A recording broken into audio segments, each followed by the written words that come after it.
Well, this certainly isn't where I want to be.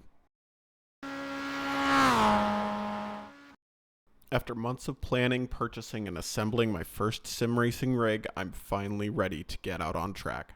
The problem is that I have to fight my way through the rookie ranks of iRacing to be able to get where I want to be. How long will it take me to do it?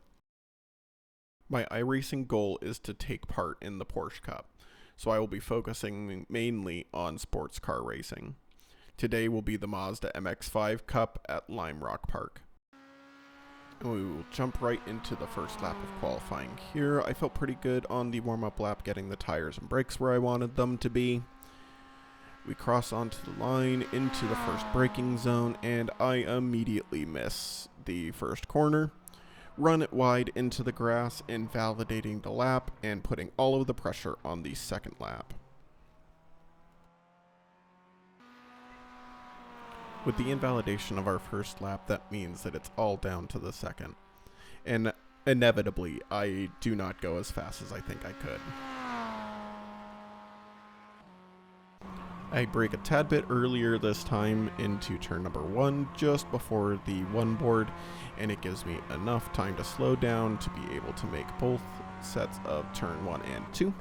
We go into the S's. I lose the back end just a little bit, and that's really where I lost all of my confidence in this lap.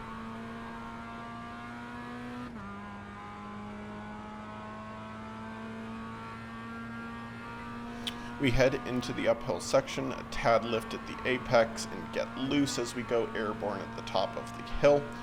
We head into West Bend, another lift as we come in, just a tad bit of braking there, not a ton. As we head into downhill, again trying to keep it as flat as possible, but a tad little lift there as we head onto the start-finish straight. As we cross the line, we set a 58.199, the fastest of the session, and we have our first pole position of our career.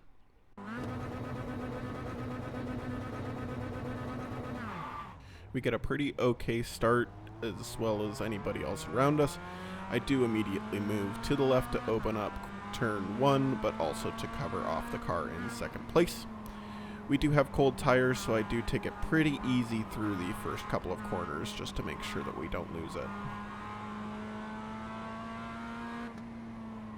As we head into turn 3, again lose the rear end, hit the curb a little bit, and we lose it into turn 4. At this point, I was pretty disappointed in myself, but we have to keep going. I rejoin in 9th place.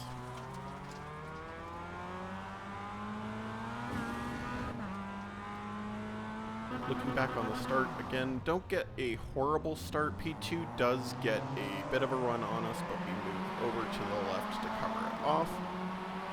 And again, cautious into turn 1. P2 doesn't really get that message, hits the back of us, and spins out, which causes mayhem in the back.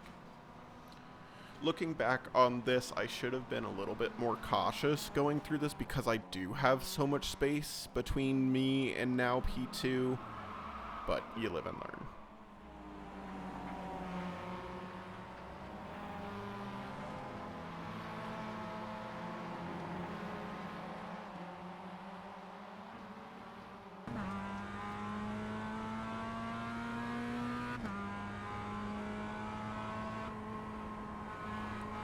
Coming over the top of the hill, we see that one of the competitors that was in front of us does crash into the wall, giving us a free spot up into P8.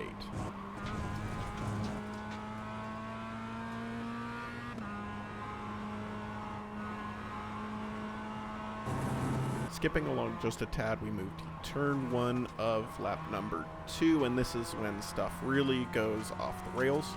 Car number 3 goes wide at the exit of turn 2. And then car number 19 ahead of us is going to get turned. We pick up 2 free positions there, and then car number 9 has to slow down for 19, and so we get a giant run into the uphill section, bringing us up to P5.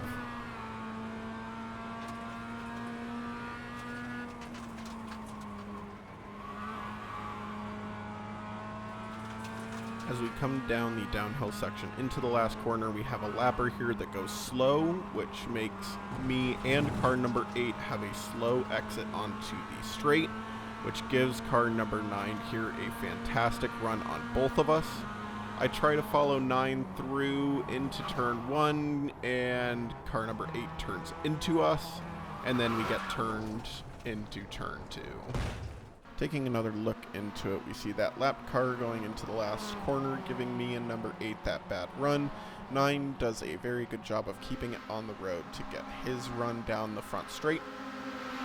I follow him, or try to at least, and number 8 turns into me there. I feel like I gave him enough space to be able to go around the outside, and then I'm not entirely sure if the second incident is my fault. I feel like I gave him the space to be able to make it around that corner, but I may have came around into him, but you be the judge. At this point in the race, I am in complete salvage mode. I just want to get to the end of this race and call it.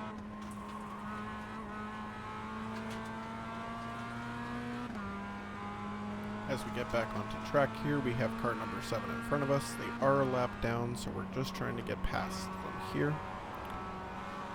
We do get a tad loose at the top of that hill, though, and nearly die.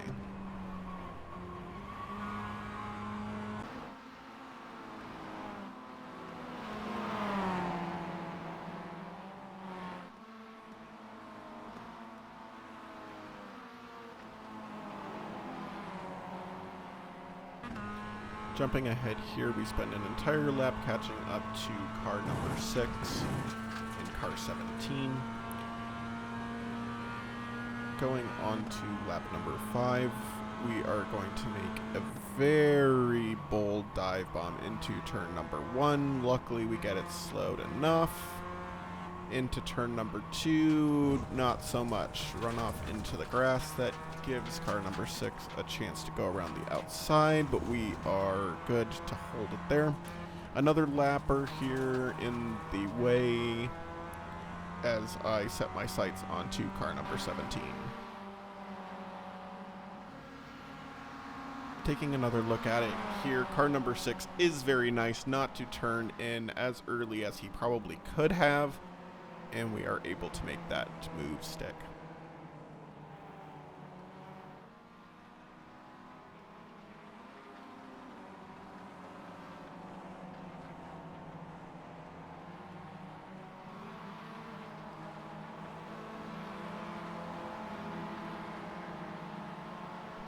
Once we get past car number 4, that lapper, our sights are set on car 17 right ahead of us.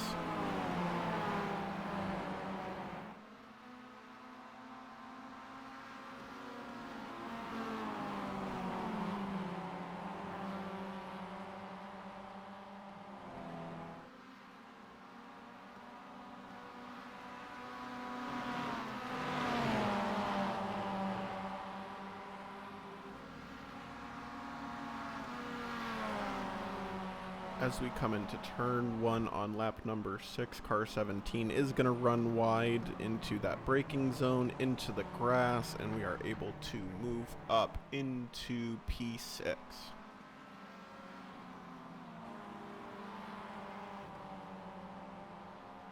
Fast forwarding again, as it was an uneventful couple of laps. We get a great run out of the last corner onto car number 2. And we are able to pass them before the start-finish line. But again, into turn number 1, I run it a little deep, giving him the opportunity to come back. But we are able to hold the position through turn 2 and into the S's. We are clear.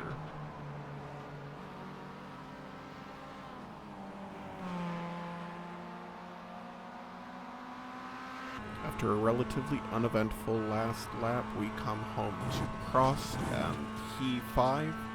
We did have the fastest lap of the session at 57.773 seconds. Overall, this race wasn't exactly what I was hoping for since I started on pole, but grabbing the top 5 was definitely a nice recovery. If you want to see how long it takes me to get out of the rookie class, like and subscribe, and I'll see you at the next race.